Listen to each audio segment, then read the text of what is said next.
a Shark powered liftaway AZ910 UK, an apex sized machine with the anti-hair wrap style brush roll. Couple of years old now, and as Sharks often do, this one doesn't work. Its motor has burnt out, and this is a great opportunity for us to delve into the world of replacement parts, because people at Qualtex sell these replacement motors, which we're going to have a look at fitting into this and seeing if they're any good. Let's have a look at what fixing a Shark motor in 2022 is like.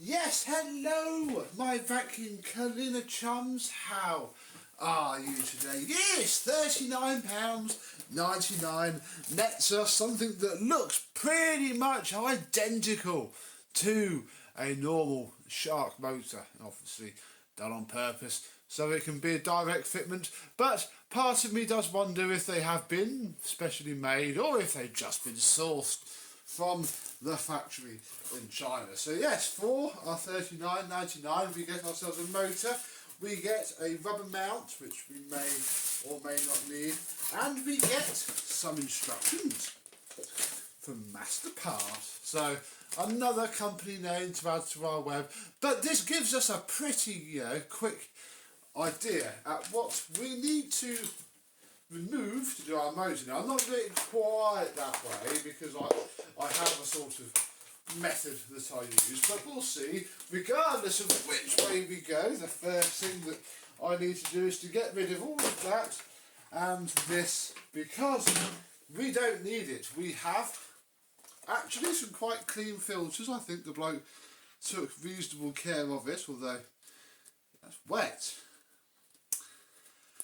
I think he's put wet filters back in, folks. Oh gosh, yes, everything's very damp. You can't see that in there, but that's quite damp. Oh dear. Well, it's a good job that I spec'd new filters into the quote, and I spec'd new filters into the quote because this is the state of the post motor filter. Is actually fire has shot out of the exhaust and gone onto our filter. We will find out very quickly what the cause of death is. And yeah, I think we'll start with its instructions. I'm going to try and follow them as much as possible. We'll undo all of the screws that it says at once and see how easily it falls apart. And then with everything removed, I think in theory this whole motor part here should just drop out and the motor should stay put. Oof. Nearly I've undone all of the screws. Okay, well yeah, that comes out. It's all so wet. Why is it all so wet?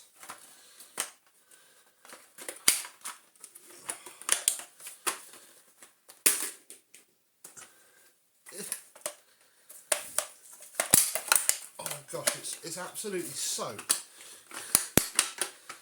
Oh yeah, this is why I like to go the extra mile and undo this and then take the back off as well, because then you can just cut it nicely and not have to fight as we're fighting now. So, we need to get ourselves a small screwdriver and yeah, take off the top end like we've done so many times before.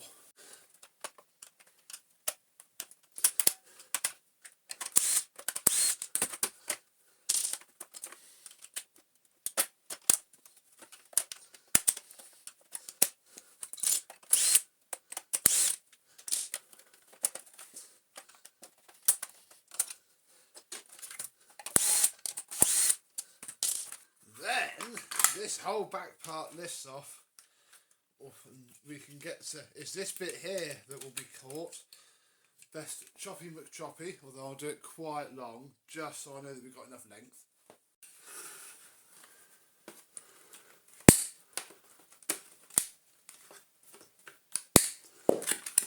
There we go. Right, that is the easiest way to do it. I'm sure there is another way, but if you've seen my channel before, you know that, yeah, we'll join it somewhere back up there. There's lots of room for the solder joint. Look how wet this thing is. I mean, this has been sat for a while. I didn't even turn it on because I could see from the filter that it just needed a new motor. Oh my goodness.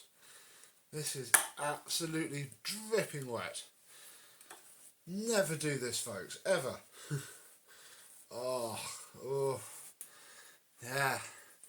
That's why she caught fire. She's just even, it might work if it's left to dry. I'm not going to bother messing around. But yeah, it's the same physical size. Obviously, they will fit. Oh, let's put that out the way. This is all wet.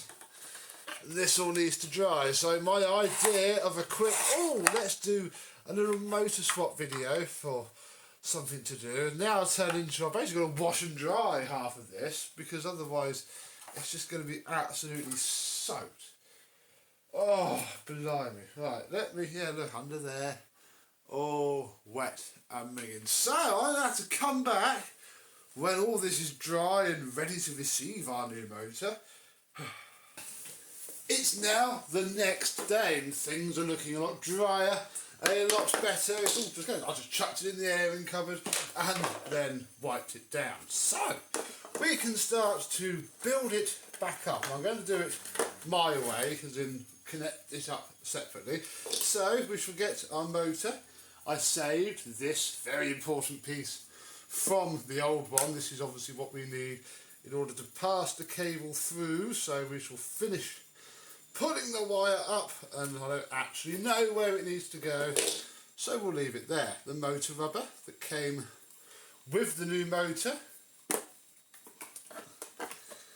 slot in there, and then this needs to be pulled quite far back in order for this to tuck nicely under there. And you know, I've put it on upside down, although we could probably just, there we go. We've got way more length than we need anyway. Then we can manhandle the motor rubber back on.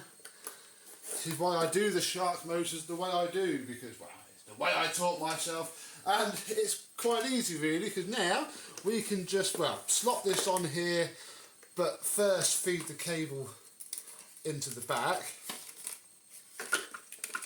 And I'll get this on, screwed down, and get connected in the back. We've got some screws holding it in. A few points to note is make sure that these screw posts align themselves properly, because it doesn't always, and feed the cable through the chassis first, because my next thing I was doing before I went, we need to do that, is clip this thing back in. It'll need a little bit of manhandling, and we'll carry on, and I'll come back when these are all tied together, really.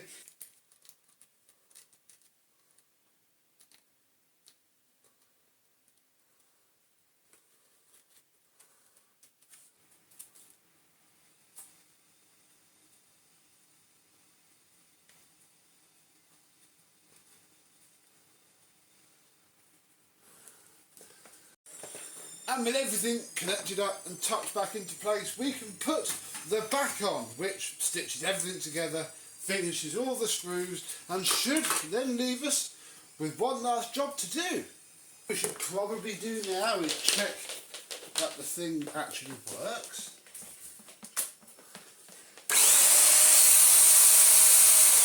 And in fact it may as well stay plugged in now, because we're not really messing around with any electricity. Right, brand new post motor filter, of course, because the other one was on fire slightly, or had fire thrown at it slightly. Then a brand new pre-motor filter. That in there, that in there, that in there. Nice dried cyclone. Not on there. What's going on? There we go. This is the old filter, the one that was wet. It's now dry. I'm going to give it to the owner, because obviously he tries very hard. And I've left out the suicide felt. This is the sound deadening that was around the old motor. And I don't like these, because obviously all the fine dust that goes into the machine cannot pass back out. It gets caught by this, which causes them to overheat and die. Which is what I thought had happened in the first place. Let's finish off assembling this so we can test it.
I think we'll call that a success, really. You can still smell a tiny little bit of carbon burning, but it's going to be in the plastic. And obviously I didn't wash it, I just dried it. So I'm going to call that done. The other new motor sounds identical to the old one. Very good job there, Qualtex. I hope it lasts at least as long as the originals. And it was a very easy fit as well. So in 2022, you can fix a Shark for $39.99 plus £10 for some nice new filters. And yeah, I reckon that's probably as good as you're going to get. Probably the way I'm going to go now, rather than buying a Belarco and fitting its motor, because yeah, that's what made me find this. There weren't no Belarcos for sale, and this was now the way that I'm going to go. So yeah, let me know down below if you've ever fitted one of these new fancy motors to a Shark, and if so, what do you think? And I'm sure another poorly Shark, will see you soon. Bye bye.